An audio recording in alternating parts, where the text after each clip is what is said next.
Hello, everyone. Sue.oneschuk here, continuing the workbook lessons of A Course in Miracles.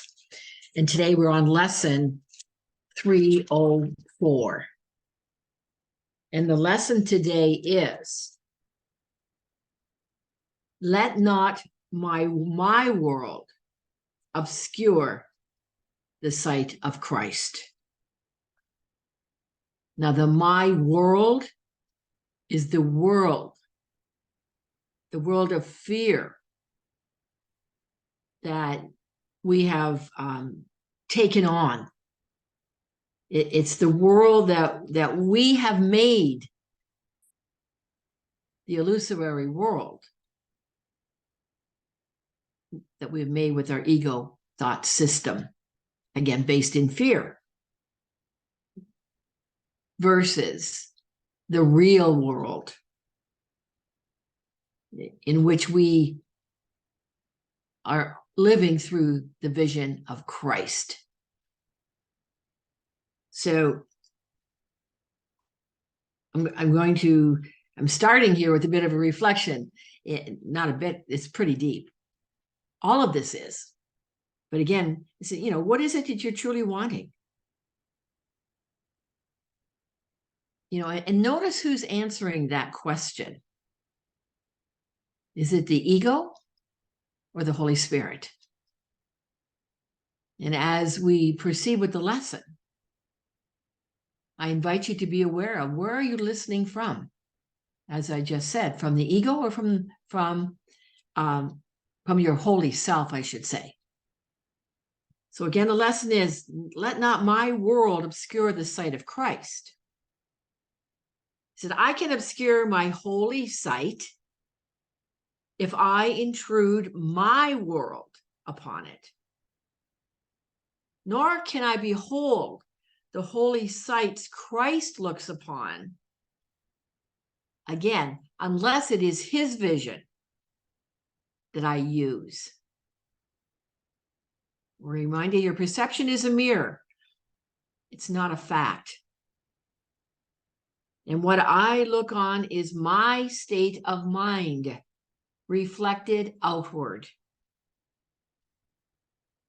I would bless the world by looking on it through the eyes of Christ. And I will look upon the certain signs that are my sins, that all my sins, rather, have been forgiven me. I'm going to read that again. And I will look upon the certain signs that all my sins have been forgiven. And the prayer is, you lead me from darkness to light, from sin to holiness. Let me forgive and thus receive salvation of the world. It is your gift, my Father, given me to offer to your holy Son, that he may find again the memory of you and of your Son as you created him. Let not my world obscure the sight of Christ. Again, what is it that you want? It says here in the fourth line, or previous, perception is a mirror, not a fact. And it says, and what I look on is my state of mind, reflected outward. That's the mirror. So I'm going to ask you again. You ask yourself, actually, what you look on is what you want. I guess that's not a question, that's a statement. What you look on is what you want.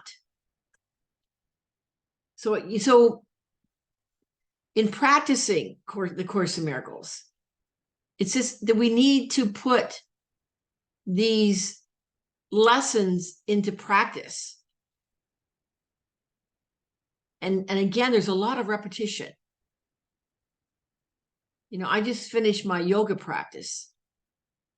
Now, in order to continue to maintain some balance for myself, mentally, physically, and spiritually. It's for me to practice.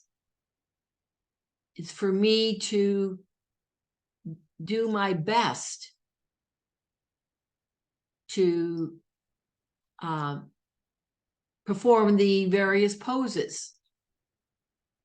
And as I practice, I notice improvements or other areas that I need to work on. So when it comes to practicing the Course in Miracles, the focus there is we're looking at our state of mind.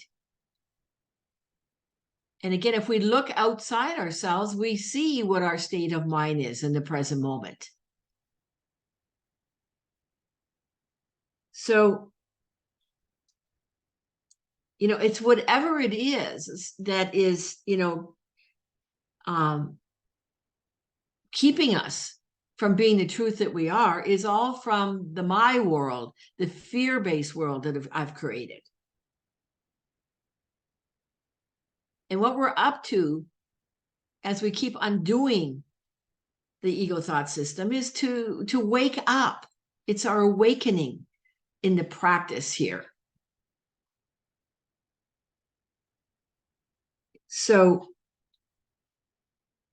you might notice as you read this again, and I'm going to invite you to read it again,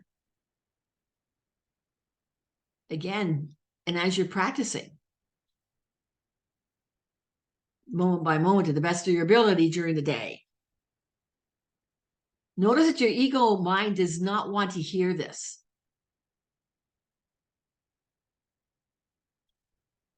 Or to see this, that it's possible to live through and vision or have the vision of Christ.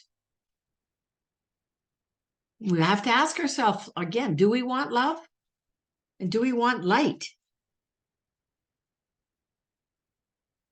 He says here, you, Father, lead me from darkness to light, from sin to holiness. And I'm reminding you again, as I'm speaking here, and myself as well, that these lessons are all about shifting our perception. Which it says here, the perception is a mirror, but it's not a fact. Whatever we're perceiving, we see it as a fact. And, it's about shifting our perception through forgiveness, being willing to have the heartfelt experience of love, peace, joy, and happiness that's available to us in every moment. If we're truly honest with ourselves, we don't believe it. And then as we extend the love from within, as we're practicing the forgiveness, as we extend that love to our brothers and sisters, that's when we know that we're healed. Again, we need to remove our judgments through forgiveness. And judgment is looking through an insane mind.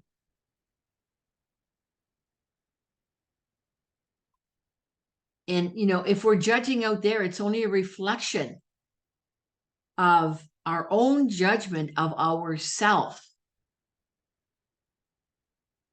And judgment keeps us in fear, keeps us in the need to control versus trusting. And again, all of this needs to be surrendered and let go of. Surrendering it all to the Holy Spirit.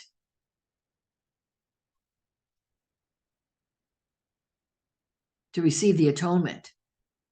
To be in the state of atonement, which is the space of letting go of all guilt. There's no guilt present in the atonement. Again, that is how we experience the truth of who we are. Today, again, anytime you witness or observe yourself being out of your peace, being triggered, blaming, judging, being a victim of circumstances, this is the gift of contrast. We want to avoid even looking at any of that. We don't want to necessarily do our fearless and moral inventory, to be radically honest with ourselves. Notice when you want to kind of schmooze that over. So again, all of that, as I said, is a gift of the gift. It's the contrast. It's the gift, the opportunity in that moment to let go and surrender. Again, surrender it all to the Holy Spirit. That's the basis. But it's a practice. It takes awareness. It takes being conscious. It takes being willing to look at this. Not just to look at it, but to practice turning it over to the Holy Spirit. You know, I do this quietly in my mind frequently. It's taken a lot of years of practice. But if I find myself, you know, I'm in the presence of another, or even in my own mind, that I am thinking something that is of judgment, of scarcity, you know what? I'm practicing more and more that prayer of forgiveness, which I've often read to you and shared with you from Nook Sanchez, from Take Me to Truth. I'm quietly saying, Holy Spirit, please forgive, or please help me to forgive myself for unknowingly used, you know, again, another, or a circumstance, or my financial scarcity or pain. Use any of that unknowingly to attack myself and to separate from your love as my holy self. You know, forgiveness is the key to happiness, is the key to awakening to the truth that you are, to experience the love that you are, and to experience the love that is possible. So again, today's lesson is, let not my world obscure the sight of Christ. All right. I hope that has been helpful for you. And I'm hoping you're noticing more and more how much repetition there is, you know, and how much we need to hear it over and over again in order to put it into practice, because the ego does not want us to do that. All right. As always, again, thank you for being here. And thank you for being part of my healing process. And my wish and desire for you is your healing as well. So please go, as always, below and like, comment, share, and if you haven't already, please subscribe. That helps to build this community by building the algorithms that's all involved with the YouTube and the growth of a community or a YouTube channel. All right. What else did I want to say? I look forward to being with you in the next video for lesson 305. All right. Please share your comments below. Look forward, as I said, to seeing you soon in the next video. Until then, from my heart to yours, I extend much love to you.